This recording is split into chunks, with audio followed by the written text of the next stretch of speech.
नमस्ते बच्चों, अर्थशास्त्र कक्षा 12 में आपका हार्दिक अभिनंदन और स्वागत। आज हम पढ़ेंगे राष्ट्रीय आय की मूल अवधारणाएं भाग 1, जिसमें हमारा अध्ययन बिंदु रहेगा स्टॉक एवं प्रवाह।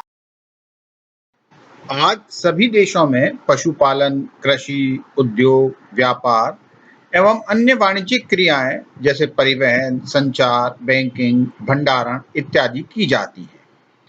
उपर्युक्त कई प्रकार की आर्थिक क्रियाओं के द्वारा लोग अपनी आजीविका कमाते हैं। कुछ लोग शारीरिक श्रम द्वारा आय अर्जित करते हैं और कुछ लोग मानसिक श्रम द्वारा आय का अर्जन करते हैं। आय विभिन्न स्रोतों से प्राप्त होती है। जिन देशों के अधिकांश लोगों को कई स्रोतों से आय प्राप्त होती है, उनकी आय उन देशों के लोगों से अधिक होती है जिनके पास आय के कम स्रोत होते हैं।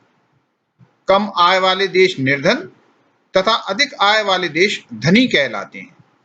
आज प्रत्येक देश धनी बनना चाहता है।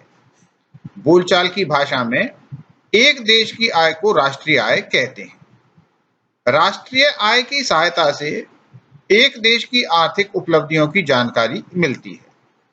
उस देश की सरकार की नीतियों एवं कार्यक्रमों के प्रभावशाली होने की स्थिति का पता चलता है। राष्ट्रीय आय एक देश की अर्थव्यवस्था के मौद्रिक प्रवाह या फ्लो को दर्शाता है। स्टॉक एवं प्रवाह, स्टॉक एंड फ्लो। आर्थिक चरों के अध्ययन में समय तत्व के आधार पर उन्हें स्टॉक और प्रवाह के वर्ग में रखा जाता है। जब किसी भी आर्थिक चर का अध्ययन एक निश्चित समय बिंदु पर किया जाता है तो उसे स्टॉक कहा जाता है। इसके विपरीत जब किसी चर का एक समयावधि में अध्ययन किया जाता है तो उसे प्रवाह कहा जाता है।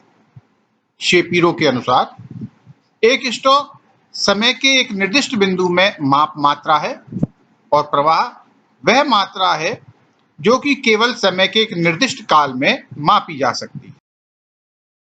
इस अवधारणा को निम्नलिखित उदाहरण द्वारा सरलता से समझा जा सकता है। माना किसी वर्ष की 1 जुलाई को एक बांध में 20 फीट पानी का स्तर है।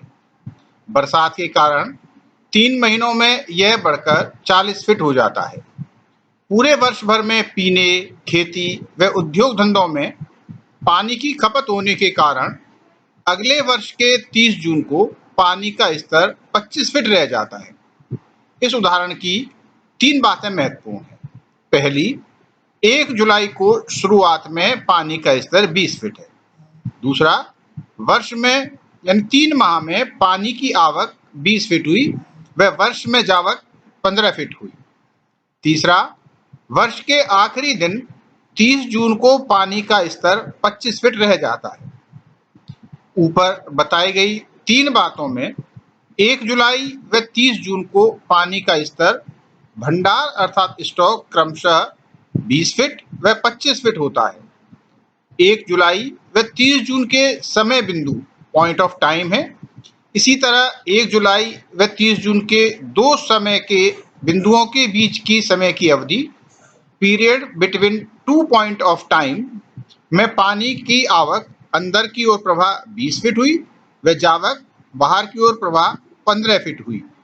इस प्रकार पानी की शुद्ध आवक 5 फीट 20 माइनस 15 बराबर 5 फीट हुई। राष्ट्रीय आय भी इसी तरह एक प्रकार का प्रवाह होता है।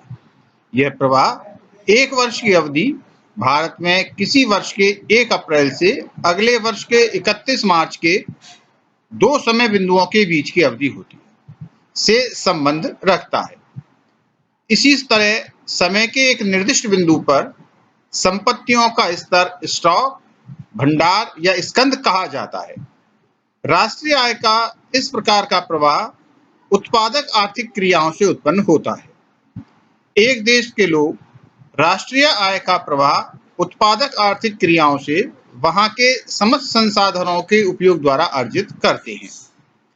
राष्ट्रीय आय का प्रवाह उत्पादक आर्थिक क्रियाओं से देश के लोगों के बीच में चक्राकार रूप में उसी तरह घूमता रहता है जैसे शरीर में रक्त का संचार होता है।